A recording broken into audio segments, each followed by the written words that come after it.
The very first time that I was called nigger, I was 8 years old, and I was on a playground, and I slapped the taste out of Thomas's mouth.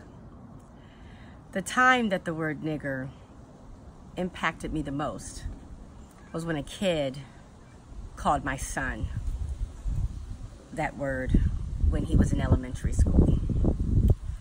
The last time I heard the word, I wasn't directly called it, was on a flight coming home from Phoenix, Arizona to San Francisco on American Airlines. And there were two very drunk men who kept using the word. And what all these instances have taught me is that I think a lot of Americans fail to understand what that word means and does to Black people. It is, for us, it feels like an assault when a white person calls a Black person nigger. It feels like abuse. That word has 400 years of weight.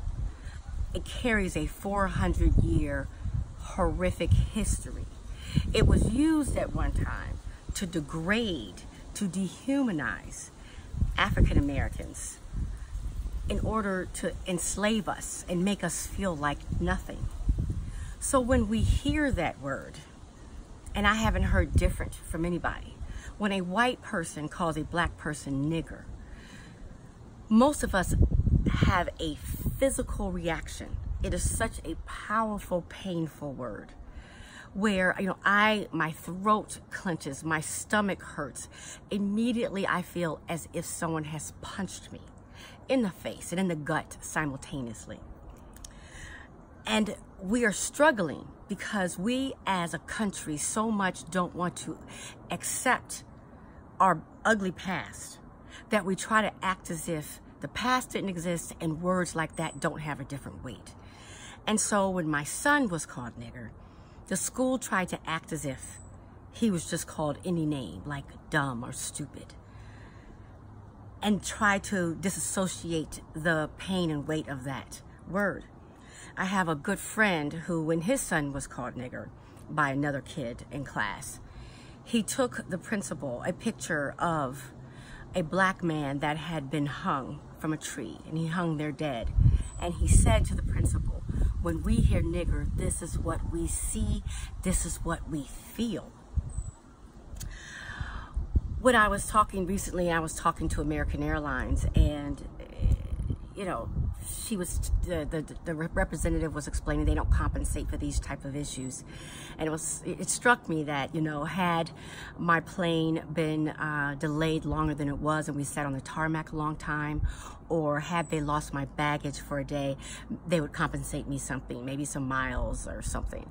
But, because they allowed these drunk men on a flight, and I was called nigger a bunch of times, she didn't understand, I guess, that felt like an assault to me. It felt like I had been abused. And what I'd like to do is really educate corporations, schools, individuals, that nigger for us, when a Black person hears it from a white person, because of the history in America, it is an assault. It is abusive. Similar to how a swastika is not just a sign. It's not just a mean sign. It comes with a whole history to it. And so you must treat it as such when one of your employees or one of your students is called that word. I want you to understand that they have been assaulted. And you must treat the person who did the assault the same way you would as if they had hit them. I'd actually prefer someone to hit me than to use that term. And so in corporations, there should be zero tolerance. In schools, there should be zero tolerance for that type of language. And then I think a lot of change could happen. This is Randy B, always trying to have a conversation.